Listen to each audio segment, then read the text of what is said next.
Je reçois Charles Lita sur ce plateau et j'en profite pour dire grand merci à Dieu et souhaiter un joyeux anniversaire à ma consoeur Bongo Landou, Sylvie. Oui, on a fait un chemin ensemble depuis 2000, commençant par Raga fait mal, Raga FM, Raga TV, Raga Plus, 50 ans, oui, c'est l'âge d'or. Maintenant, préparez-vous à vivre, voilà, la sagesse, commencer à inspirer ma jeune sœur Bongo Landou, Sylvie. Charles Lita, bonjour. Bonjour, monsieur Fabien. Vous êtes, je préfère vous présenter comme un libre penseur. Exactement. Alors Charles, ce matin, on a une thématique provocatrice, un peu provocatrice. Le changement positif du Congo exige le changement, ou exige, je vais faire la tautologie, exige le changement de l'homme congolais. Tout à fait. C'est votre créneau.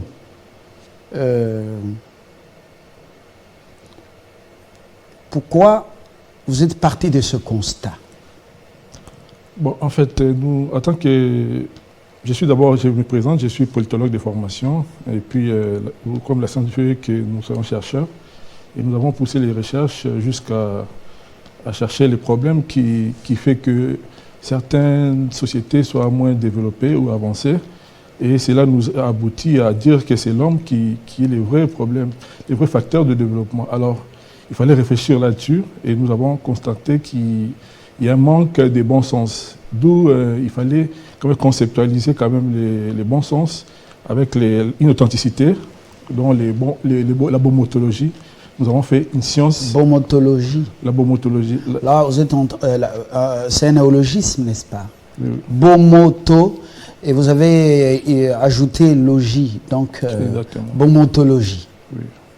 Bomotologie, qui signifie la science du bon sens. Du bon sens, exactement. Mais c'est une science en gestation, parce que la science, il y a encore des démarches à suivre pour que cela soit réellement une science. C'est encore une science en gestation, parce qu'elle a son objet et ses méthodes propres pour qu'elle soit vraiment une science autonome.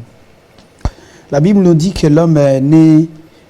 c'est pas ce que les pédagogues et psychologues nous disent. La Bible nous dit que l'homme est par définition méchant, son cœur est tortué par-dessus tout. Qui pose la question, qui peut le connaître? C'est pour dire l'homme est né foncièrement méchant, mauvais. Mais chez nous, c'est comme si le degré de cette méchanceté a été augmenté, s'est multiplié. Ailleurs, toutes les nations ont les combats, tous les pays ont les combats et leurs ennemis, ils ont leurs défis. Mais chez nous, on constate que l'homme lui-même est un sérieux problème. Comment parvenez-vous à différencier les choses au regard de ce que je viens de faire voir? Bon, en fait, je ne dirais pas que l'homme est né méchant. L'homme, c'est un vase à remplir. Est un vase à remplir, c'est-à-dire il vient dans les mondes vides. C'est vrai qu'il y a l'aspect animal à lui qui va dans ses côtés jungle, c'est-à-dire qu'il y a les côtés égaux de l'homme. Mais l'homme, c'est un animal qui est très intelligent. Avant, on disait l'homme est un animal intelligent, mais en réalité, l'homme n'est pas... C'est un animal tout court. Il n'y a pas une grande différence avec les autres animaux. Seulement au niveau de la... Comme dit Antoine Balzo, il dit que l'homme... La différence entre l'homme et l'animal, c'est sa capacité, sa performance intellectuelle. Vous voyez? Et l'homme, quand il naît dans une société, parce qu'il a une intelligence qui est un peu plus élevée, il a la capacité de mater ou de dompter son animalité. Donc je ne dirais pas que l'homme est un animal, et ce n'est pas les plus méchants, mais c'est la société souvent le conditionnement qui les rend souvent. Vous avez déjà vu un animal mâle qui va épouser un autre animal mâle? Vous avez déjà vu un animal femelle qui va épouser un autre animal femelle? Vous avez déjà vu un animal qui va se faire opérer pour changer d'organe sexuel?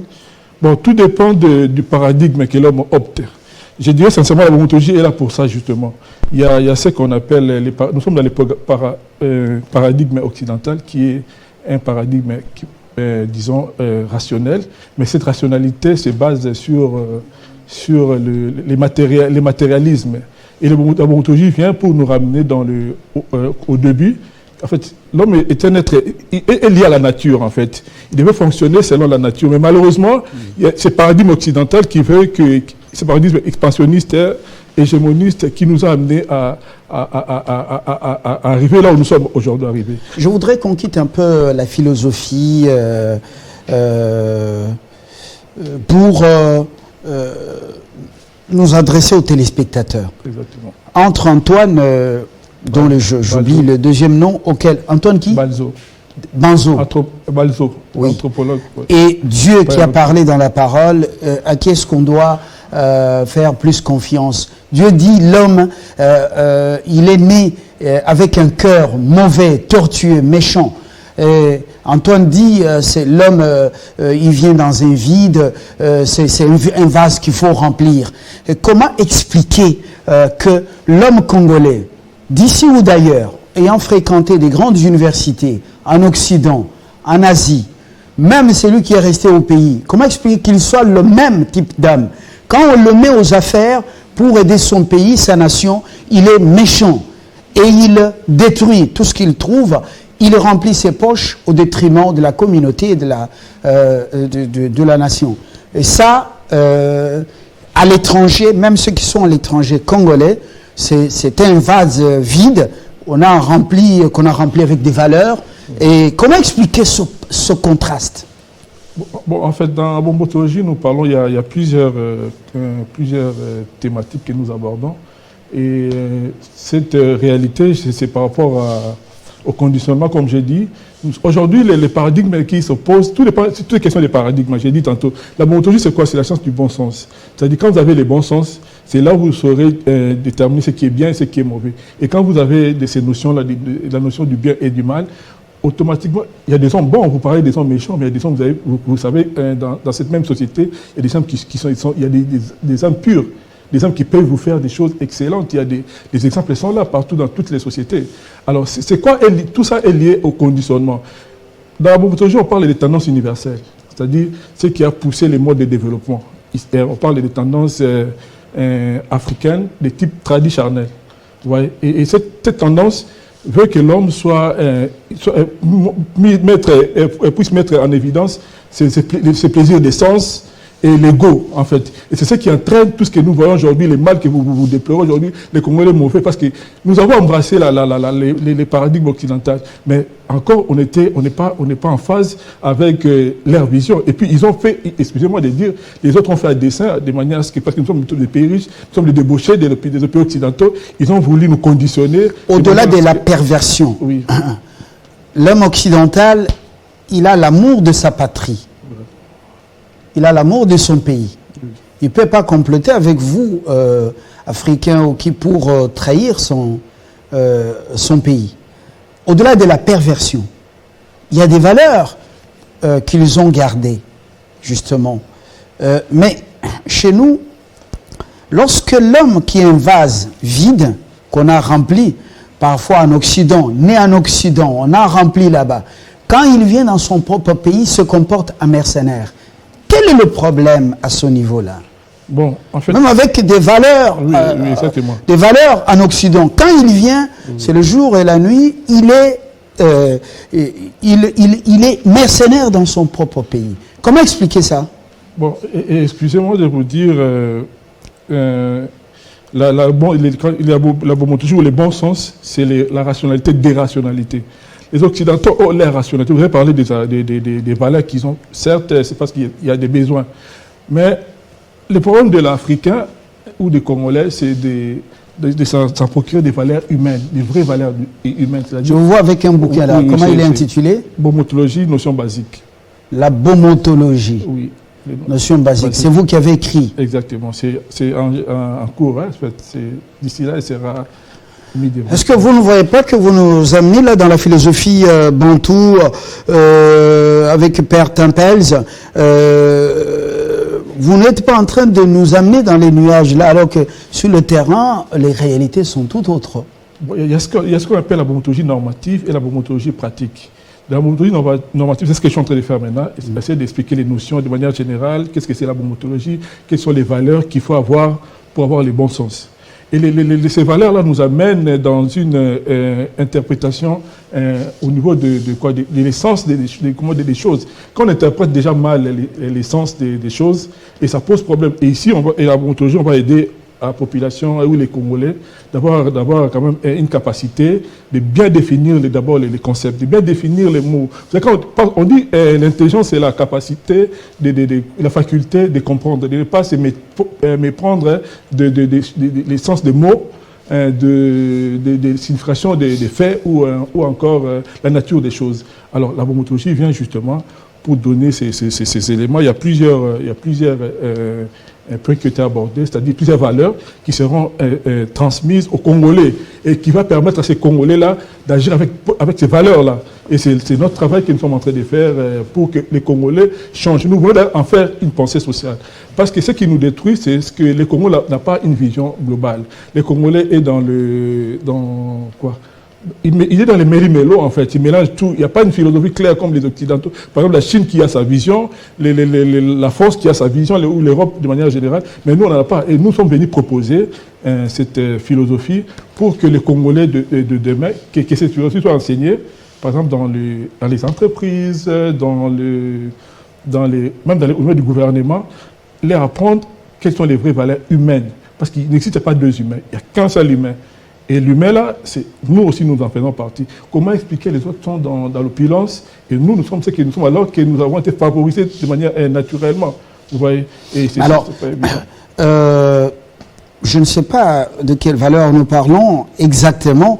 Les gens sont nés, abreuvés, nourris, ils se sont abreuvés à la source, catéchisme, des leçons morales, également des leçons de la Bible. Après l'école primaire, ils sont allés au secondaire, des très bons élèves, intelligents, assidus, même concernant la religion.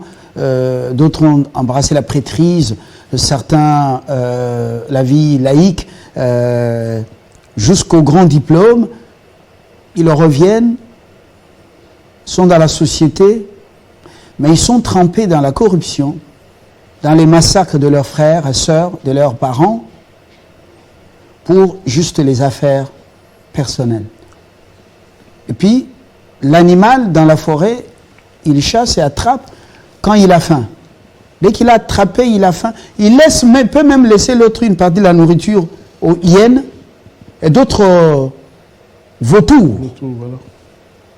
Pour aussi se servir. Lui va s'asseoir là-bas. Comment expliquer que nous, on soit aussi plus dangereux que les animaux féroces? Bon, je l'ai dit ici tantôt, c'est une question de paradigme. Nous sommes déjà dans les mauvais paradigmes. Et aussi longtemps nous serons dans ces mauvais paradigmes, mais encore que nous sommes dans les traditions charnels, j'ai dit la tendance africaine. Les traditions charnels, c'est-à-dire, nous sommes encore dans les pratiques primitives. Et nous ne sommes pas entrés, nous sommes restés dans l'histoire. Et c'est ça le problème. C'est là où je dis... Nous sommes restés dans l'histoire. C'est-à-dire, vous voyez, parce que souvent on nous dit que c'est l'Europe qui a amené le développement, tout ça. Et pourtant, l'Afrique est les premiers je vais vous citer la cité de Bakoni. Au Kenya, par exemple, il y a une cité, le pas qui était avant la colonisation. C'est-à-dire l'Afrique aussi avait son mode de développement. Maintenant, qui marchait de pair avec la nature.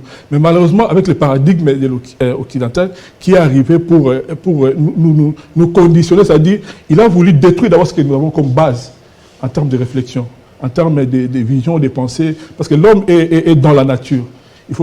Une fois que vous éloignez l'homme de la nature, il devient ce que vous dites là, l'animal est plus que l'animal. Et c'est pour ça, la bromatologie est là justement pour ça.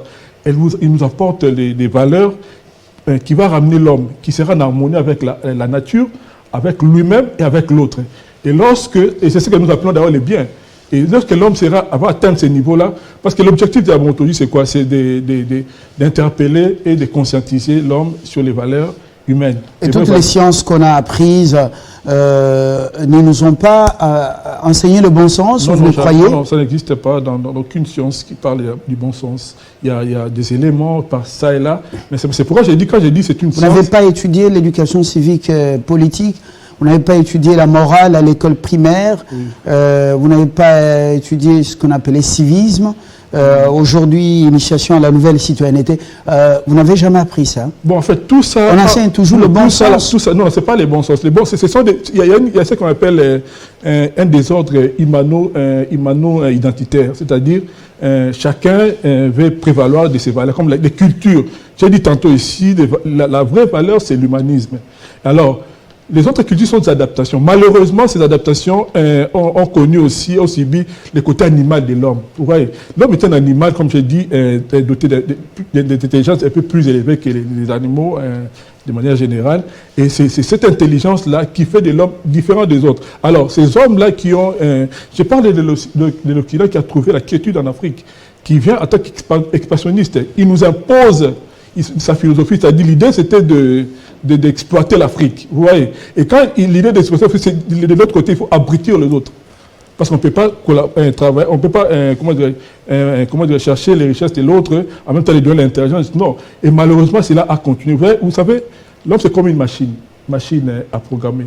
C'est-à-dire quand vous mettez des valeurs, vous les conditionnez. Je donne un exemple, vous allez dans la cité par exemple, vous voyez la manière dont les gens réfléchissent, c'est le conditionnement. Ouais.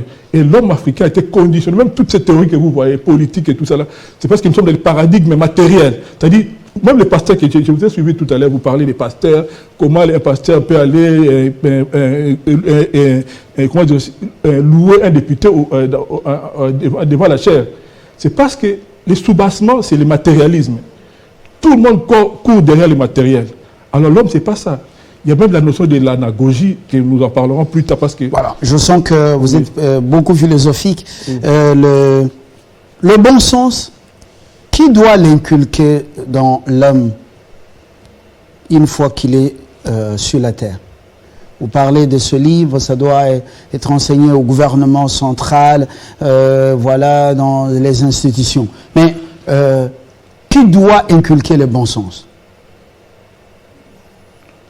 Bon, j'ai dit tantôt, nous avons étudié quand même l'homme, nous avons eu le temps vraiment de faire des études approfondies sur l'homme et nous avons de l'enseignement pour enseigner ces Congolais-là, ou l'homme de manière générale, parce que la bomontologie... Ça doit s'apprendre où exactement? Bon, jusque-là, nous avons commencé avec une structure dont M. Lubez Ondolé qui prône, qui est le coordonnateur. On l'attend, il revient bientôt là. On va vraiment bien structurer la chose. Ensuite, nous allons programmer les actions amenées sur les institutions ou les structures du pays. Ça doit commencer à quel âge? Il semble qu'à un certain âge, l'homme, c'est difficile de le changer. Mais en fait, d'ailleurs, là, on parle des sanctions morales et sanctions carcérales. Vous voyez, dans les pays occidentaux, par exemple, ils pratiquent la sanction carcérale pour imposer, conditionner l'homme. Mais vous allez voir les mêmes hommes là qui viennent de l'Occident, quand ils arrivent ici, parce qu'ils ne trouvent pas de sanctions, ils s'adaptent et puis ils font ce que nous faisons tous ici. Mais avec la bomontologie, c'est une sanction morale. Nous allons mettre l'homme devant il y a ce qu'on appelle des idées forces, c'est-à-dire qui vient changer l'homme. Je donne un exemple, quelqu'un qui était païen, voleur, et puis un jour il raconte la parole de Dieu par exemple, et puis du coup il change. Ouais. Parce que ce sont des idées fortes qu'il rencontre dans sa vie, qui changent sa façon de voir les choses. Et exactement la bomontologie, le rôle qu'il va jouer. Il y a des informations que vous allez apprendre. Je ne sais pas si on aura l'occasion. On va essayer d'aborder un chapitre par chapitre pour comprendre qu'est-ce que c'est la bomontologie. C'est laborieux, justement. Zachée rencontre le Seigneur Jésus sur son chemin. Il lui dit de descendre, il lui dit de le conduire dans sa demeure. Il mange, il restitue les biens qu'il avait volés. C'est ça la bomontologie? Exactement. C'est-à-dire c'est parce qu'on n'aura pas le temps même aujourd'hui de tout finir aujourd'hui. J'étais en train juste d'annoncer la bomontologie. Mais quand on va parler de la bomontologie, vous allez comprendre que ce sont des idées forces. Des gens qui viennent changer les hommes, qui va poser. Parce que déjà la bomontologie, on parle de la déprogrammation. là, on va situer les identifiants culturels. Ouais, les identifiants culturels.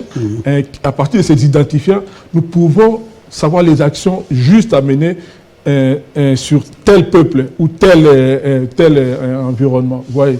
Et donc, c'est exactement la montologie. Monsieur Lita, je vous remercie. Je comprends que le résultat de votre recherche doit être communiqué dans l'auditorium. Il faut, vous sentez que je veux vous ramener sur la terre. Vous restez là. C'est parce qu'il y a des principes de votre initiative. Exactement. Beaumontologie. On va prendre le temps de s'habituer à prononcer beaumontologie, qui vient de Beaumonto. Le bon sens, ce qu'on peut retenir, entre-temps, nous nous mettrons au travail. Merci. Pour d'abord changer nous-mêmes, échanger notre environnement, échanger un peu plus de personnes, les affecter, les impacter positivement. Charles, excellente journée, excellente semaine. Merci à vous pareillement de m'avoir accordé cette opportunité, ce que vraiment on attendait avec une grande chaîne. Je remercie M. Jean-Marie à l'occasion pour avoir cette initiative et qui va nous permettre maintenant cette fois-ci de vulgariser les projets en fait. Merci. Et vous personnellement en fait, M. Fabien. Merci de tout cœur. Dans quelques instants, on termine avec Ricky Soka. Nous allons voir, oui, Sama 2, c'est le gouvernement, pas politique, et quel apport.